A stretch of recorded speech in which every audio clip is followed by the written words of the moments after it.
আমি কয়েকটি গুরুত্বপূর্ণ মানবিক বৈশিষ্ট্য এবং আমাদের বর্তমান বাংলাদেশের রাজনৈতিক প্রেক্ষাপটে যে রাজনৈতিক প্ল্যাটফর্মে মানুষ কিভাবে মানুষের মনুষ্যত্ব, ব্যক্তিত্ব, অস্তিত্ব এবং চারিত্রিক বৈশিষ্ট্য দিয়ে রাজনীতিতে সম্পৃক্ত হবে। বাংলাদেশে এই বর্তমানে যে অবস্থা চলমান, এটা যদি চলতে থাকে তাহলে বাংলাদেশে কেউই রাজনীতি করতে চাইবে না, কেউই রাজনীতিতে আসতে চাইবে না। তাহলে রাজনীতি করতে হলে কিছু কিছু বিষয়ে আমাদের সকলকে গুরুত্বপূর্ণ ভূমিকা রাখতে হবে, দৃষ্টিপাত করতে হবে, আলোকপাত করতে হবে।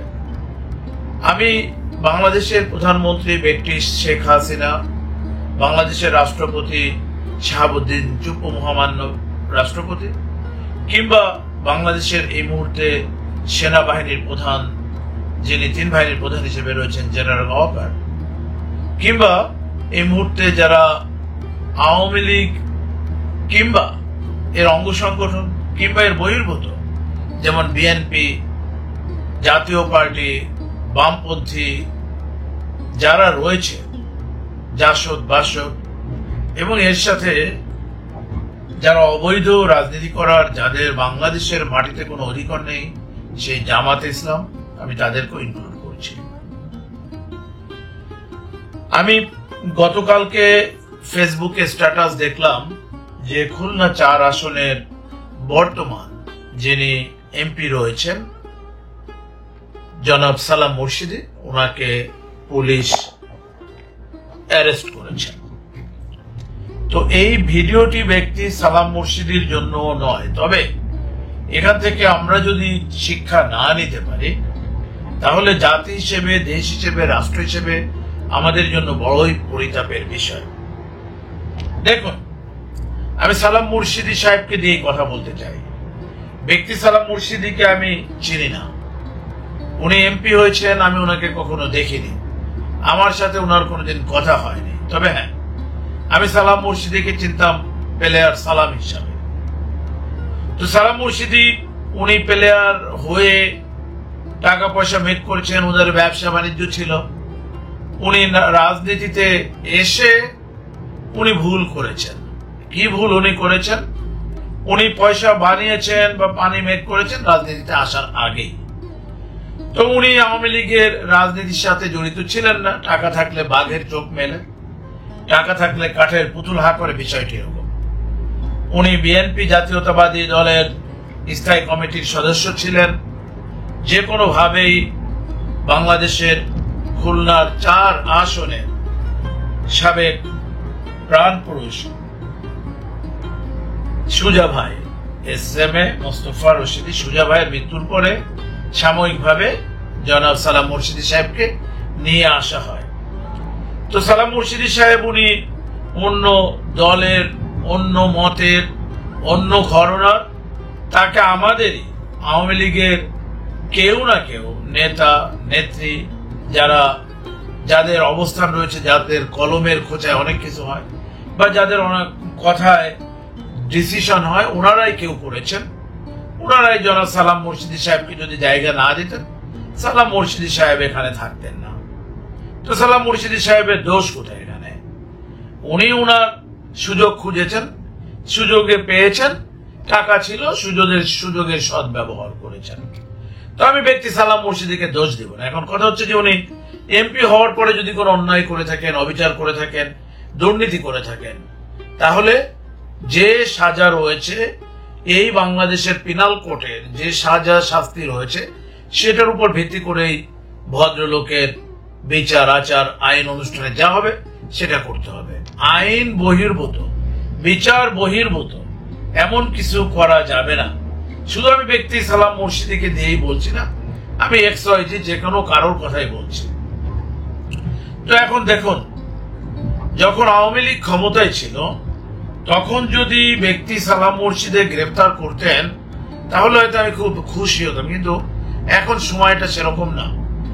আমাদের আওয়ামী লীগের নেতাকর্মী, যখন আমাদের প্রধানমন্ত্রী, আওয়ামী লীগের সভাপতি, বাংলাদেশ রাষ্ট্রের যিনি সবচেয়ে সফল রাষ্ট্রনায়ক, যিনি আমাদের প্রাণপ্রিয় প্রধানমন্ত্রী, উনি আজকে বাংলাদেশে নাই, আজকে আওয়ামী লীগের নেতা কর্মী সহ আমাদের ছাত্রলীগ, শ্রমিক লীগ, যুবলীগ, স্বেচ্ছাসেবক লীগ, কৃষক লীগ, ভ্রাতৃপ্রতিম সংগঠন সহ সকলের দুরবস্থা। এই দুরবস্থায় ব্যক্তি সালাম মুর্শিদি আওয়ামী লীগের, উনি মনোনীত প্রার্থী ছিলেন, নৌকার প্রার্থী ছিলেন, উনি এমপি ছিলেন, উনি আমাদের এমপি। উনাকে পুলিশ গ্রেপ্তার করেছে। উনাকে যেন আইন বহির্ভূত কোনোভাবেই কোনো বিচার বহির্ভূত কোনো ব্যবস্থা উনার বিরুদ্ধে না নেওয়া হয়। উনার যে প্রাপ্তি, উনি যদি কোনো আইনের ধারায় ভাষায় কোনো কিছু করে থাকেন সেটার ব্যাপারে যেটা করবেন আমরা সেটাকে ফুল সাপোর্ট করব। নাও যে মিথ্যা মামলা, যে সমস্ত বানানো মামলা, ফলস মামলা, হয়রানিমূলক রাজনৈতিক মামলা, এইসব মামলা দিয়েও কিছু করে কোনো লাভ হবে না, হামলা করেও লাভ হবে না। এখন আজকের বাংলাদেশের রাজনৈতিক প্ল্যাটফর্মে আপনারা দেখেছেন 5ই আগস্টের পর শেখ হাসিনা প্রধানমন্ত্রী, উনি চলে গেলেন, সেখানে ইন্টারিম গভর্নমেন্ট করা হলো, ভালো কথা।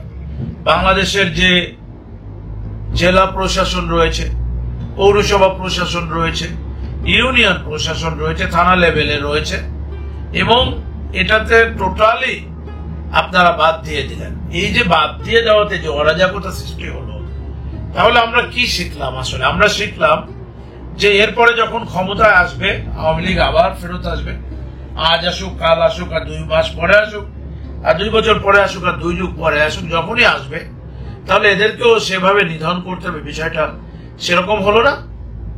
গত 15 বছরে শেখ হাসিনা উনি ক্ষমতায় ছিলেন, উনি যারা আওয়ামী লীগের নেতা কর্মীদের, যারা ধরেন আপনারা ধরে নিলাম আপনারা বলছেন টাকা পয়সা মেরেছেন, দুর্নীতি করেছেন, এটা করেছেন, সেটা করেছেন, স্বজনপ্রীতি করেছেন, উনি আপনাদের কোন এলাকার কোন বিএনপি কে মেরেছেন? এই যারা আওয়ামী লীগের নেতা কর্মী ছিলেন, স্বাভাবিকভাবে বিগত 15 বছরে কোথায় কোন জায়গায় এই যে ম্যাস গণহারে জনগণকে মেরেছে বা হত্যা করেছে, বা বিএনপি জামাতের নেতা কর্মীদের মেরেছে বা হত্যা করেছে, বরঞ্চ যেটা এখন প্রমাণিত হচ্ছে, দেখলাম আওয়ামী লীগের ভিতরে বহিরাগত যারা আছেন, যারা বহিরাগত বলতে বোঝা হচ্ছে যে অন্য পার্টির যারা রয়েছেন, এই বিএনপি, এই জামাত, তারাই তো সব জায়গায় পোস্ট পজিশনে ছিল। তাহলে আওয়ামী লীগ যে সংস্কারের চেষ্টা করেছিল, সেই সংস্কার স্পষ্ট তারা চিন্তা করেছিল, হ্যাঁ আমরা আওয়ামী লীগ ঠিক আছে, এখানে জামাত বিএনপি সকলকেই তারা দলের ভিতর নিয়ে আসছিল। এর অর্থ এই নয় যে আপনারা দেখেছেন গত নির্বাচনে 3000 লোক দাঁড়িয়েছিল, তারা নির্বাচন করবে, যে যেখানে যেভাবে পারছে করছে। এবং শেখ হাসিনা উনি শতাব্দীর শ্রেষ্ঠ একটি কাজ করেছিলেন। উনি কি করেছিলেন? উনি বললেন স্বতন্ত্র প্রার্থীরা নির্বাচন করতে পারবে। এই স্বতন্ত্র প্রার্থীরা নির্বাচন করতে পারবে বললে উনি আসলে যেটা বুঝিয়েছিলেন, বাংলাদেশের গত নির্বাচনে স্বতন্ত্র প্রার্থী যারা ছিলেন এনারা সকলেই ত্যাগী এবং মাঠ পর্যায়ের, তৃণমূল পর্যায়ের আওয়ামী লীগের পরীক্ষিত এরা নেতা কর্মী, নেতা। তাহলে যাদেরকে মনোনয়ন দিয়েছিলেন, এই মনোনয়নের ভিতরে আমাদের যারা দেখলাম বাংলাদেশের খুলনা 4 অঞ্চলের সংসদীয় সদস্য জনাব সালাম মুর্শিদি সাহেব, উনি কিন্তু আওয়ামী লীগের, উনি ছাত্রলীগ করা না, যুবলীগ করা না, উনি আওয়ামী লীগ করাও কেউ না। উনি টাকা ছিল, উনাকে বসিয়ে দেওয়া হয়েছে, উনি আওয়ামী লীগ হয়েছেন। তো হলে ঠিক এই অনুরূপ ভাবেই এই সালাম মুর্শিদি সাহেবের মতো বাংলাদেশে শত শত আসনে এই বিএনপি জামাতের ঘরানার যারা বিএনপি জামাতের টাকা পয়সায় বা তাদের যে সাপোর্ট আছে, এই সাপোর্টে তারা হৃষ্টপুষ্ট মদতবৃত্ত। সুতরাং আজকের 2024-এর 6 তারিখের যে নির্বাচন হলো জানুয়ারিতে, আমরা কি দেখলাম? আমরা স্পষ্ট দেখলাম এখানে বাংলাদেশ আওয়ামী লীগের নেতৃস্থানীয় পর্যায়ে যারা ছিলেন, ওনারা অন্যান্য দলের নেতাদের পুনর্বাসন করেছেন। আমি আরো 2-1টি কথা বলতে চাই। আমার জানা মতে সৈয়দ শাহেদুল হক সুমন, ব্যারিস্টার সুমন আমার খুব কাছের ছোট ভাই, মানে ক্লিন ইমেজের একজন মানুষ। রাজনীতির কারণে আপনারা ব্যারিস্টার সৈয়দ শাহেদুল হক সুমনকে ঠিক তার যে কি বলে উন্নয়ন, তার যে উন্নতি, তার যে ইমপ্রুভমেন্ট, ডেভেলপমেন্ট, এটা দেখে আপনারা ঈর্ষান্বিত হয়েছেন আপনারা ব্যারিস্টার সুমনের বিরুদ্ধে কথা বলছেন। বিষয়টি আসলে এরকম হলে কালকে যখন আপনাদেরকে এখান থেকে নামানো হবে, আপনাদের পিঠে তো চামড়া থাকবে না। যে জিনিসটা আমি বোঝানোর চেষ্টা করছি, আমরা কবে বাংলাদেশে আমরা একটা সুস্থভাবে, যে এটাকে বলে জাতীয় পর্যায়ের একটা প্ল্যাটফর্ম তৈরি করা, এটা একদিনে হবে না ভাই। মাত্র 53 বছর, শেখ হাসিনা 15 বছর ছিলেন, দেশের উন্নয়ন করছেন। আপনারা যদি উন্নয়নকে অস্বীকার করেন, ওই যে আমি এটা বলবো না, তবে আপনারা শুনেছি গ্রাম দেশে বলা হতো, অনেকে বলে জহর খহর, মানে আমি আপনাদের খার্স করলাম, খার্সিং, যে আপনারা যদি এই উন্নয়নকে না দেখেন, এই উন্নয়নকে স্বীকার না করেন, এই উন্নয়ন বিশ্বাস না করেন, তাহলে আপনাদের দু চোখ দিয়ে যেটা দেখছেন, আল্লাহ যেন আপনাদের দুটো চোখ উঠিয়ে নিয়ে যায়। আপনারা যে মনটাতে বিশ্বাস করেন, আপনাদের আল্লাহ যেন আর মনটা না রাখেন।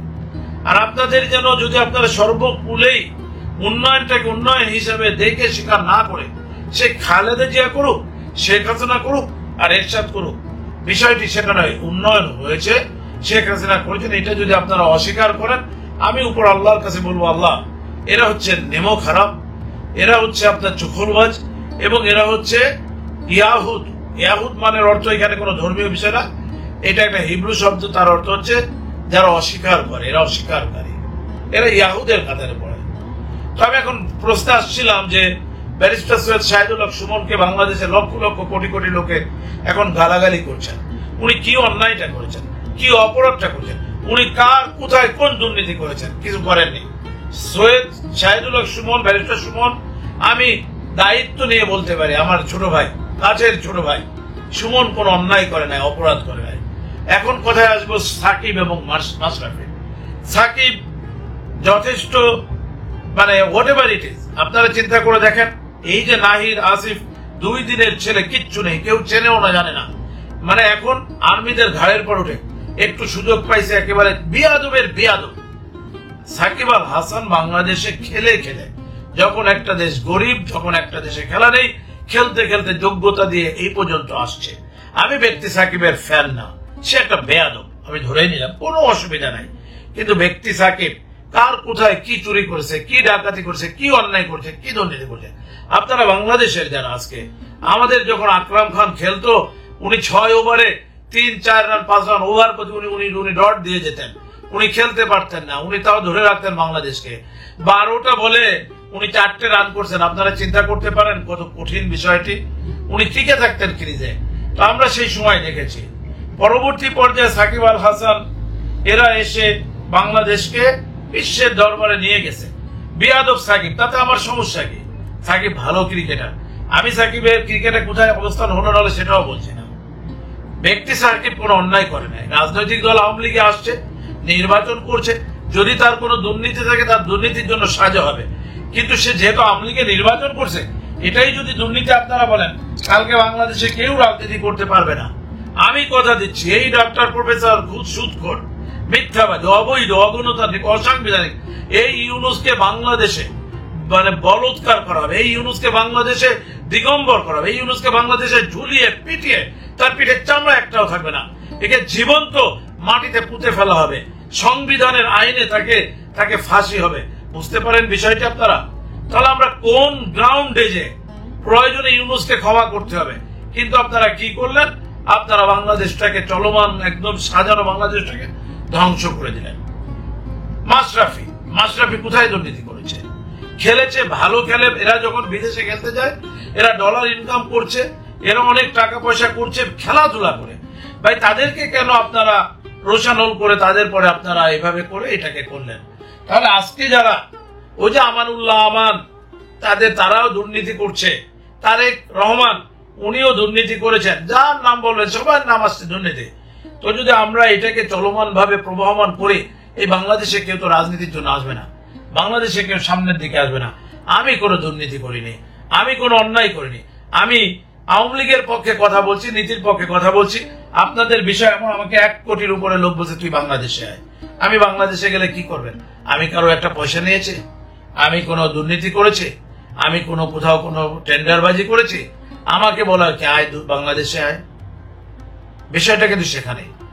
আমরা যারা কথা বলতে চাই, আমরা কথা বলছি।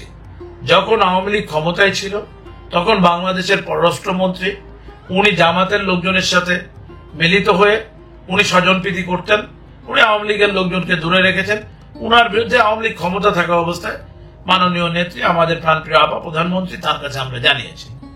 এই সালাম মুর্শিদে উনার বিষয়ে কথা হচ্ছে। খুলনা 4 আসনে অনেক ত্যাগী নেতারা সেখানে নির্বাচনের জন্য দাঁড়িয়েছিলেন। সেখানে মোস্তফা রশিদের সুজাত ছেলে তরুণ সুকর্ণ দাঁড়িয়েছে। ঢাকা বিশ্ববিদ্যালয়ের ছাত্রলীগের কেন্দ্রীয় নেতা মোহাম্মদ রিজভী আলম নির্বাচন করছে, সেখানে নমিনেশন পায়নি। নির্বাচন করতে যে সেখানে তাদের অনেক বেগ পেতে হয়েছে। বিষয়টি সেরকম নয়। বিষয়টি হচ্ছে যে আজকে বাংলাদেশের প্রেক্ষাপটে যেটা হয়েছে এটা চলমান থাকলে আওয়ামী লীগ যখন ক্ষমতায় আসবে আপনাদের সকলকে এখানে কুরুক্ষেত্র হয়ে যাবে, লঙ্কা হয়ে যাবে। লঙ্কায় যেমন রাবণ লক্ষণ কুম্ভকর্ণদের যে যেমন ঘটনা ঘটেছিল বাংলাদেশ তো ঠিক সেরকম হয়ে যাবে। সুতরাং আপনারা যদি সেখানে সহিংসতার রাজনীতি এবং বুঝে রাজনীতির একটা ম্যান্ডেট নিয়ে প্ল্যাটফর্ম নিয়ে রাজনীতির ব্যবস্থা তৈরি না করা হয় তাহলে আমি আপনাদের কথা দিচ্ছি, আমি স্পষ্ট করে আগামী 3 মাসের ভিতর আওয়ামী লীগের প্রধানমন্ত্রী শেখ হাসিনা বাংলাদেশে আসবেন। আওয়ামী লীগের নেতাকর্মীরা সব ঢাকায় ফিরবেন, গ্রাম অঞ্চলে ফিরবেন, বাংলাদেশে ফিরবেন। আমি ডক্টর রাবে আপনাদের বলছি, আপনারা দিন তারিখ লিখে রাখেন। আমি আপনাদেরকে আমি দায়িত্ব নিয়ে বলছি, ওনারা যখন আসবেন আপনাদের পিঠের চামড়া একটাও থাকবে না। আর এই বাংলাদেশে যারা জামাত শিবির, যারা আল্লাহু আকবার বলে আসছেন, আল্লাহকে উপরে রেখে ধর্মকে বিক্রি করে আপনারা আসছেন রাজনীতি করতে। এবং এই ইউনুস যেটা করেছে, আমার তারপর একটা সফট একটা কর্নার ছিল যে হয়তো বেচারা শিক্ষিত মানুষ একটা এই ছিল, যতই রাজনীতির জন্য বলছি, কালকে তার উপর থেকে আমার 100% সমস্ত কিছু চলে যায়। ঘৃণা এবং ঘৃণা এবং ঘৃণা, শুধু ঘৃণা নয়, ক্ষোভ। কি বলে, তাকে পাইলে বিষয়টা কম, আমি তাকে যেখানে পাবো তাকে আমি কষে একটা তার গালে মেটে চড়াবো, যেখানে যে অবস্থায় পাবো। এই লোকটা 71 সালের স্বাধীনতা যুদ্ধকে সম্পূর্ণভাবে তিনি অস্বীকার করেছেন, একেবারেই ডিনাই করেছেন। তিনি 75-এর 15ই আগস্টকে ডিনাই করেছেন। উনি বললেন যে এই গণ অভ্যুত্থানে আগের যা ছিল একটা রিসেট বাটন ছিল, বাটনটা চাপ দিলাম। তো আমি কথায় আসি, এই সমস্ত বেয়াদব, অশিক্ষিত, মূর্খ, যাদের রাজনৈতিক অবস্থান নেই, বদমাইশ, একেবারেই কি বলে কি বলা যায় এটাকে, টোটালি শাইমলেস এই ইউনুসের মতো মানুষ। আর যারা আজকে এই ক্ষমতা পেয়েই সব দেশে কেল করছে, হত্যা করছে, ধ্বংস করছে এবং রাজনৈতিক শিষ্টাচারকে নষ্ট করছে। আমরা চেষ্টা করছি, আমরা যখন ফেরত আসবো আমরা যেন তোমাদের গায়ে হাত না দিই, সে ব্যবস্থা আমরা করছি। তবে তোমরা সাবধান হয়ে যাও। Stop everything. ব্যক্তি সালাম মুর্শিদি নয়, ব্যক্তি মাশরাফি নয়, ব্যক্তি সাকিব নয়। ওনারা যে অবস্থান থেকে যেভাবে ওনারা আসছেন, ওনাদের যদি কর্তব্য কর্মের ভিতরে কোনো গলত থাকে, দুর্নীতি থাকে, সেটার বিচার করুন। শাহিদুল হক সুমন, এদের যদি কোনো দুর্নীতি থাকে সেটার বিচার করুন। ওনারা আওয়ামী লীগ করেন, এজন্য ওনাদের হেড করার কোনো প্রয়োজন নেই। এটা যতক্ষণ পর্যন্ত আপনারা না করতে পারবেন, আমি আল্লাহর কসম করে বলতে পারি, যখন আমরা ক্ষমতায় আসবো, আওয়ামী লীগ ক্ষমতায় আসবে, আপনাদের কিন্তু আমরা বাঁচাতে পারবো না। আমাদের কথায় কিন্তু তখন কাজ হবে না। আমরা এখন চেষ্টা করছি খুব ভালো করে যে আপনারা স্টপ করেন, আপনারা এটাকে বন্ধ করেন। তা না হলে সেই দিন বেশি দূরে না, আপনাদের কিন্তু ওই বুড়িগঙ্গা, শীতলক্ষা, ওই যে কি বলে বঙ্গোপসাগর দৌড়ানোর কোনো পথ থাকবে না। ওদিকে ইন্ডিয়া 3 দিকে বসে আছে, দক্ষিণে বঙ্গোপসাগর, একেবারেই সেই কি বলে এটাকে বঙ্গোপসাগরে যাওয়া ছাড়ার কোনো পথ থাকবে না। সুতরাং আপনাদের কাছে আল্লাহর দোহাই লাগে, রাজনীতিকে রাজনীতির জায়গায় রাখুন, রাজনীতি করতে দিন, মানুষকে রেসপেক্ট করুন, সে যে দলেরই হোক। নেতাকে রেসপেক্ট করুন যদি তারা ভালো হয়ে থাকে, দুর্নীতি না করে। শুধু আওয়ামী লীগ করলেই যে দুর্নীতিবাজ হয়ে যাবে, এই বিষয়টি যদি আপনারা বন্ধ না করতে পারেন, টুডে অর টুমরো তোমাদেরও কিন্তু পাশার সাল একটাও থাকবে না।